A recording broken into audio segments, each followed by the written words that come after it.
Harald Poyot, bonjour.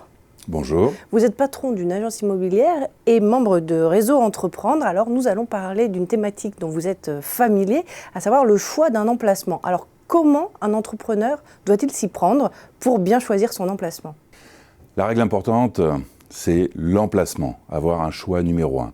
Bien sûr, ça va dépendre du type d'activité, si vous êtes dans une activité sédentaire ou pas. Par exemple, un expert comptable n'a pas besoin d'être sur un lieu très passant. Par contre, pour des activités de bouche, une agence immobilière, là, il faut en effet être sur des axes passants, voire au cœur de ville, mais ce qui devient de plus en plus dur à trouver. Quitte à payer un loyer exorbitant. Quitte à payer un loyer exorbitant, un pas de porte éventuellement, parce qu'il peut y avoir un pas de porte à acheter, voire acheter, si l'on peut carrément, ces murs et le prévoir dans le business plan. Donc le maître mot, c'est la visibilité. Complètement.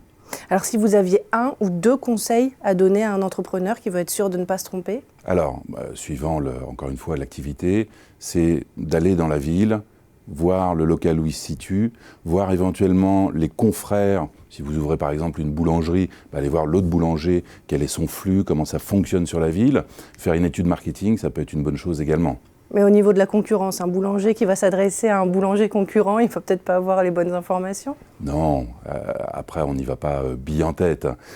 C'est observer de l'extérieur, voir le flux de véhicules, le flux de passages piétons, le nombre d'habitants sur la commune, tous ces facteurs qui sont assez importants. Et puis observer de l'extérieur également la concurrence. Et l'idéal, c'est de se faire accompagner dans cette démarche, j'imagine? Forcément. Vous n'allez pas me dire le contraire? Forcément. Les agents immobiliers sont là pour cela, parce qu'il y a différentes règles à respecter lorsque l'on souhaite prendre un local.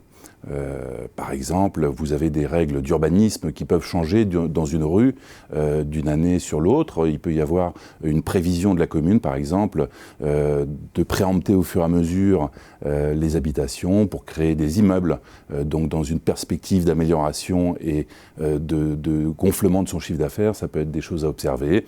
Il y a des règlements de copropriété qui interdisent, par exemple, les métiers de bouche. Tout cela, on ne peut pas le savoir immédiatement. Donc, il est vrai que c'est bon de faire appel à un agent immobilier. Et ça peut se changer, c'est un règlement de copropriété? Oui, mais c'est rare. Imaginez-vous, vous habitez au premier étage, juste en dessous, vous avez un fonds de commerce. Vous n'avez pas forcément envie d'avoir un restaurant qui va fermer à minuit le soir et faire un peu plus de bruit. Forcément. Merci pour cet éclairage, Harald Poyot. Je vous en prie. Merci à vous.